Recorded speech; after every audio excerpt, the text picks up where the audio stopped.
नमस्कार विद्यार्थियों।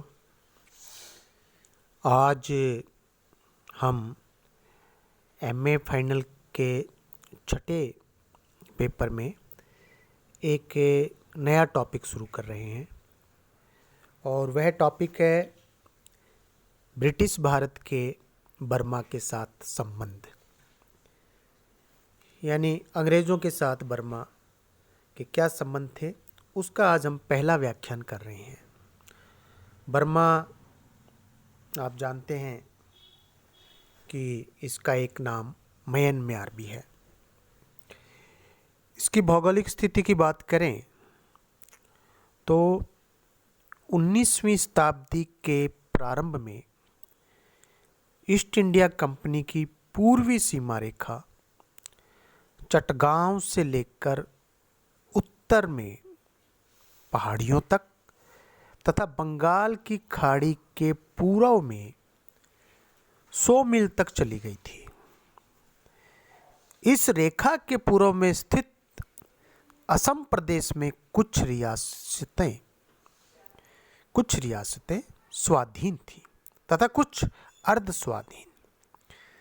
बंगाल और असम के बीच कोई प्राकृतिक सीमा रेखा नहीं थी, अतः कंपनी की पूर्वी सीमा अत्यंत अनिर्धारित और अस्थिर थी। असम के पूर्व में बर्मा नाम का देश था। क्या बर्मा की भौगोलिक स्थिति? असम के पूर्व में बर्मा नाम का देश था और उसके बारे में अंग्रेज़ों को अधिक ज्ञान भी नहीं था। कुछ अंग्रेज अधिकारी इस रहस्यमय प्रदेश को असीम शक्ति का स्वामी भी मानते थे। तो बर्मा की भौगोलिक स्थिति मोटे रूप में आपको जो ध्यान रखनी है, ये असम से पूर्व में पड़ता है। 17वीं शताब्दी में अंग्रेजों का बर्मा से व्यापार था, किंतु यह बहुत थोड़ी मात्रा में था। 18वीं शताब्दी में भी इस व्यापार में कुछ प्रगति नहीं हुई। केवल 4 अंग्रेज आवा, जो कि वहाँ एक स्थान है, तक पहुँचने में सफल हुए। 18वीं शताब्दी के उत्तरार्ध में चटगांव के दक्षिण में स्थित अराकान, पेंगू और तनासरिम, मैं नाम दोहरा रहा हूँ विद्यार्थियों क्योंकि थोड़े से हमारे प्रचलित नामों से अलग हैं, स्थानों के नाम हैं जो कि चटगांव के दक्षिण में स्थित थे। अराकान, पेगू और तीसरा तनासरिम पर एक तिब्बती नस्ल का अधिकार स्थापित हो गया था। करीब 1750 ईस्वी में एलोम्प्रर, स्लाइड पे लिखा हुआ विद्यार्थियों, नामक एक बर्मी सरदार ने इरावती के डेल्टा में, जो नदी है वहाँ पे के डेल्टा में तेलंगों से पेगू प्रांत जीतकर वहाँ एक शक्तिशाली मजबूत राजतंत्र की स्थापना की। ये बर्मा की तरफ से एक उल्लेखनीय व्यक्ति हुआ जिसने पेगू को जीत लिया और एक शक्तिशाली राजतंत्र की वहाँ पर स्थापना की। उसके उत्तराधिकारियों की हम बात करें तो बोधोपया जिसका टाइम 1799 से 1811 तथा पात्रीदोया,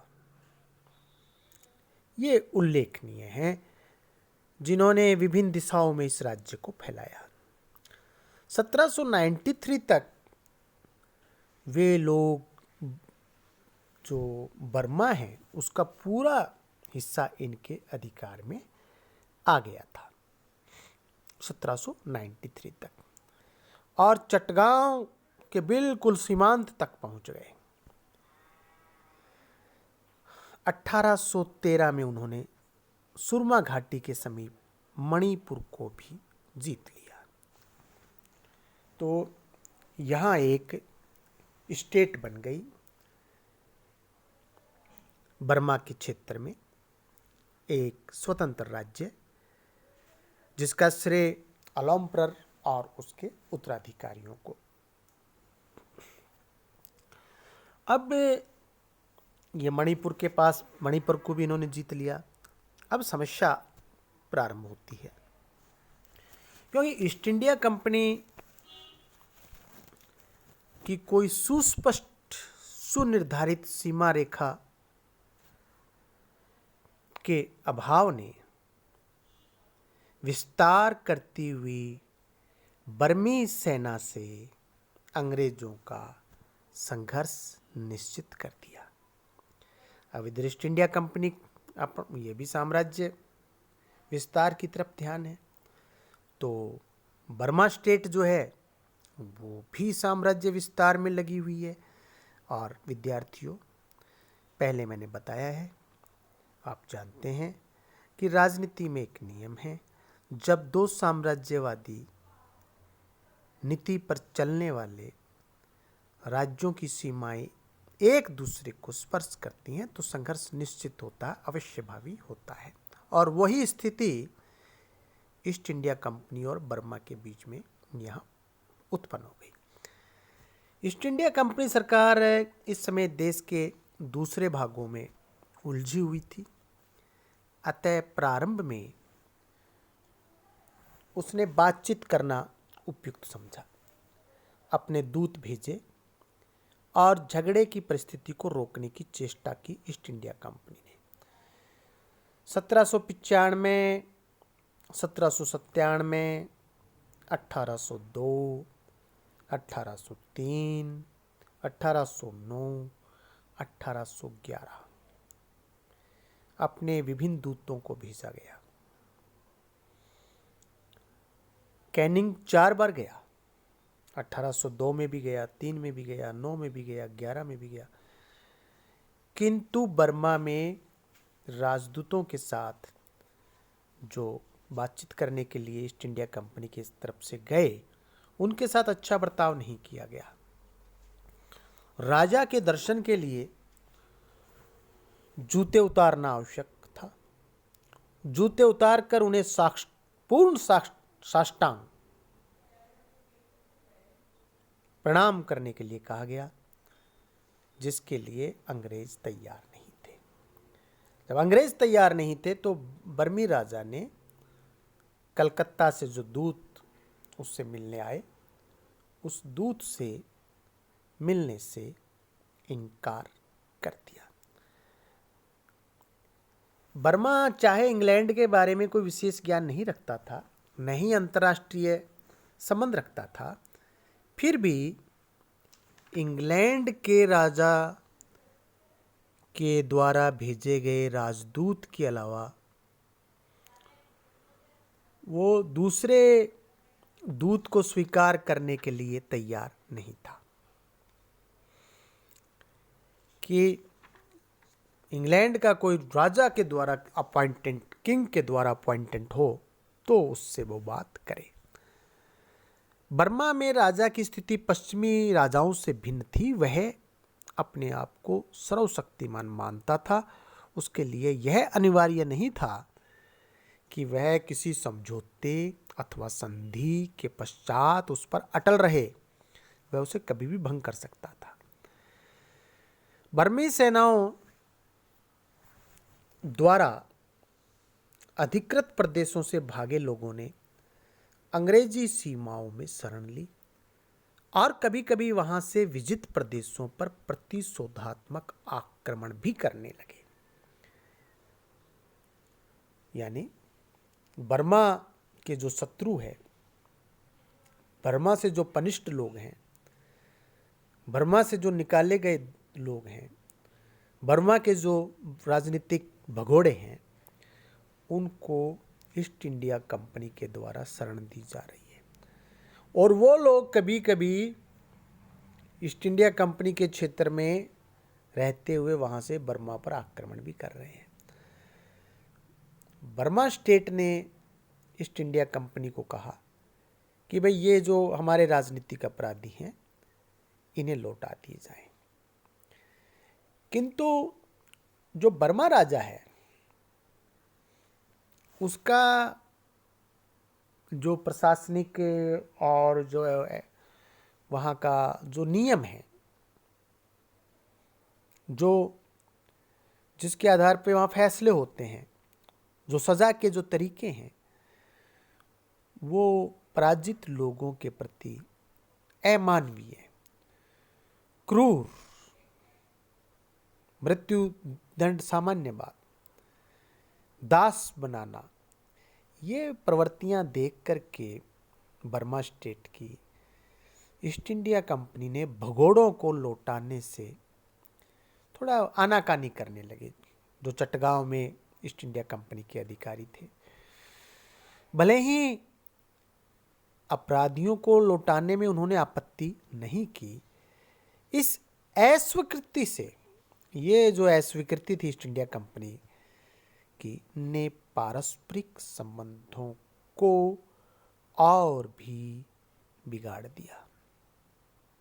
क्योंकि बर्मा सरकार की दृष्टि में विद्रोही और अपराधी में कोई अंतर नहीं था और वो लोग अंग्रेजों की शरण में जा रहे थे और अंग्रेजों ने उसे लौटाने से मना कर दिया। 1817-18 की हम बात करते हैं कि जो बर्मी सेनाएं, जो बर्मा के जो सैनिक हैं, चटगांव के जो सीमांत बॉर्डर एरियाज हैं, वहाँ पर जाकर के वो अनरेस्ट पैदा करने लगे, उपद्रव करने लगे। इस पर एक पत्र द्वारा ये इतना सब तो कर ही रहे हैं, सीमा पर उत्पात तो मचा रहे हैं, और इसके फिर एक और काम करते हैं, एक और कार्रवाई करते हैं। उसके अगले ही साल एक पत्र द्वारा बर्मा स्टेट ने चटगांव, ढाका, मुर्शिदाबाद और कासिम बाजार पर अपना दावा ठोक दिया। ये सारे क्षेत्र ईस्ट इंडिया कंपनी के पास थे और बर्मा कह रहे हैं, बर्मा सरकार, बर्मा स्टेट, बर्मा राजा कह रहा है कि ये हमारे हैं। क्यों तुम्हारे हैं? इस पर वो क्या कहते हैं, क्योंकि मध्यकाल में ये प्रदेश अराकान के राजा को कर देते थे, अतः अब इन प्रदेशों के स्वामी हम हैं, ये प्रदेश हमारे हैं, ये प्रदेश हमें लौटा दिए जाएं। ये एक कोरस्पॉन्डिंग शुरू की बर्मा की गवर्नमेंट ने ईस्ट इंडिया कंपनी के अधिकारियों के साथ में। अंग्रेज उस समय अन्यत्र युद्धों में व्यस्त थे, खासकर पिंडारियों से उनका फाइटिंग चल रहा था। इस अवसर पर बर्मा के जो डिप्लोमेट्स थे उनका विचार था कि चूंकि अंग्रेज इस समय पिंडारियों से उलझे हुए हैं, इसलिए वे उनके अधिकार को स्वीकार कर लेंगे। ऐसी एक राय बर्मा के अंदर कायम हो गई। बर्मा के लोग इस विचार पर कार्य कर रहे थे कि ये एक अनुकूल अवसर है, इस अवसर का लाभ उठाना चाहिए, और यदि ईस्ट इंडिया कंपनी नहीं लौटाती है, पत्र जो लिखा है उसके प्रत्युत्तर में, पत्र के प्रत्युत्तर में क्या कि east India company Chittagong, Dhaka, Murshidabad और कासिम बाजार ये बर्मा को लौटा दे। क्यों लौटा दे? कि भाई कभी अराकान को ये लोग टैक्स देते थे और अब ये हमारे इलाके हैं। तो कि वो यदि नहीं लौटाते हैं तो बर्मा सोच रहा है कि यदि उनके अधिकार को स्वीकार कर लेते हैं तो ठीक है, यदि नहीं लौटाते हैं वो प्रदेश तो उनकी स्थिति का लाभ उठाकर चटगांव, ढाका, मुर्शिदाबाद और कासिम बाजार पर बलपूर्वक अधिकार कर लेना चाहिए। यह पत्र रवाना हो गया बर्मा से, लेकिन कलकत्ता पहुंचने में इसको कुछ विलंब हो गया। अथॉरिटीज के हाथ में जब पहुंचा तब तक पिंडारी युद्ध समाप्त हो चुका था। उस समय गवर्नर जनरल हेस्टिंग्स था।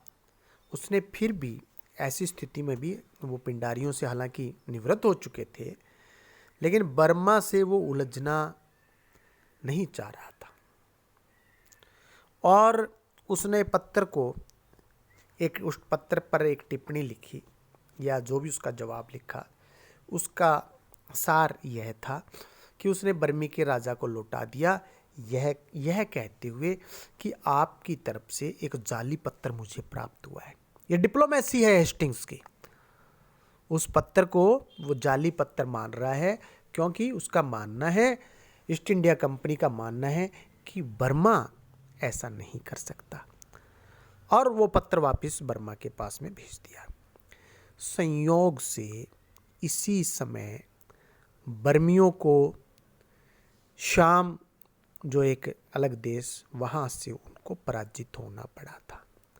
तो इस समय उनकी जो स्थिति थी, अब वैसी स्थिति नहीं थी जब उन्होंने पत्र भेजा था, कमज़ोर हो गई थी। एक पराजय अभी अभी उनको मिली थी। अतः बर्मा ने भी इस पत्र को जाली मानने में ही कल्याण समझा। बर्मा ने इस पत्र को कि भाई ये एक जाली पत्र था, और हमने ऐसा नहीं लिखा कि चटगांव, ढाका, मुर्शिदाबाद, कासिम बाजार ये हमें दे दिए जाएं। ये किसी ने बर्मा की तरफ से अंग्रेज़ों को लिखा, और ये जाली पत्र था, क्योंकि इसी में बर्मा सरकार को अपना हित नज़र आ रहा था, अपना कल्याण। शेष अगले व्याख्यान में। बहुत बहुत धन्यवाद।